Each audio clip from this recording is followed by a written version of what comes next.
Paper leak मामले में एक बड़ी कार्रवाई सरकार की ओर से की गई है और प्रदीप सिंह खरोला को अब एनटीए का नया डीजी बनाया गया है। पेपर लीक मामले में ये एक बड़ी कार्रवाई तब जबकि बिहार इकोनॉमिक ऑफेंस यूनिट की रिपोर्ट सौंप दी गई केंद्रीय शिक्षा मंत्रालय को और उसके बाद ये एक बड़ी कार्रवाई मानी जा रही है जिसमें कि डीजी सुबोध कुमार को हटा दिया गया है। एनटीए नेशनल टेस्टिंग एजेंसी के डीजी सुबोध कुमार को पद से हटा दिया गया है और उनकी जगह प्रदीप सिंह खरोला को एनटीए का नया डीजी बनाया गया है।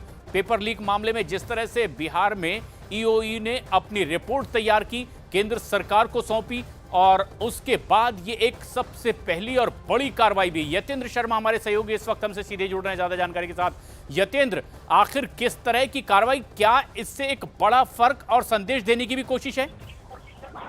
देखिए, बिल्कुल जिस तरह से जो नीट पेपर लीक मामले को लेकर पूरे देश भर में बवाल मचा हुआ है, हजारों लाखों जो स्टूडेंट लगातार हंगामा कर रहे हैं, उनके पेरेंट्स को लेकर चिंता है। उस कड़ी में केंद्र सरकार का ये फैसला बेहद अहम माना जा रहा है। बड़ी सख्त कार्रवाई के तौर पर इसको देखा जा रहा है क्योंकि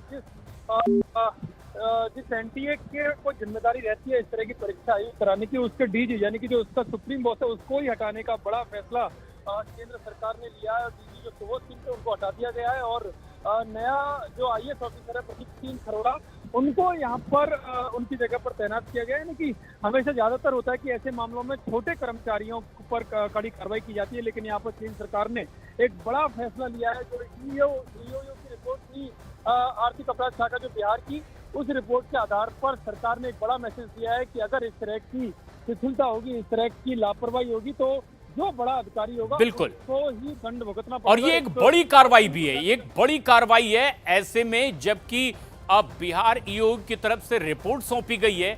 एनटीए के डीजी सुबोध कुमार को हटा दिया गया है, प्रदीप सिंह खरोला को अब नई जिम्मेदारी दी गई है। एनटीए नेशनल टेस्टिंग एजेंसी के डीजी के तौर पर अब एक नई नियुक्ति और ये एक बड़ा कदम भी माना जा रहा है।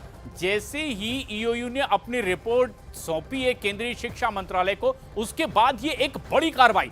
और यतेंद्र, जो सबसे खास बात यह है कि जब सीधे डीजी को ही हटा दिया जाता है, इसका मतलब संदेश यही है कि जिम्मेदारी शायद पूरी तरीके से वैसी नहीं निभाई गई जिसकी अपेक्षा थी। देखिए, बिल्कुल जब केंद्रीय शिक्षा मंत्री धर्मेंद्र प्रधान ने चार्ज संभाला था मंत्रालय के तौर पर इस सरकार में तीसरे टर्म के तौर पर, तब उन्होंने साफ कह दिया था कि जो भी इसमें लापरवाह अधिकारी होंगे उन पर सख्त कार्रवाई की जाएगी। और जैसे ही ईओयू ने अपनी रिपोर्ट केंद्र सरकार को सौंपी यानी केंद्रीय शिक्षा मंत्रालय को सौंपी, उसके तुरंत बाद ये फैसला लिया गया। साफ मैसेज दिया है, यहाँ पर अमूमन कोई भी सरकार होती है तो जो छोटे कर्मचारियों के ऊपर गाज गिराती है और बड़े लोगों को बचाने का काम करती है, लेकिन यहाँ पर बिल्कुल इससे उलट हुआ। जो सुप्रीम बॉस है, जो एनटीए का डीजी जो सुबोध सिंह थे, उनको हटाने का तुरंत फैसला लिया गया। रिपोर्ट देखने के बाद उन भी कर दिया गया है प्रदीप सिंह खरोला को।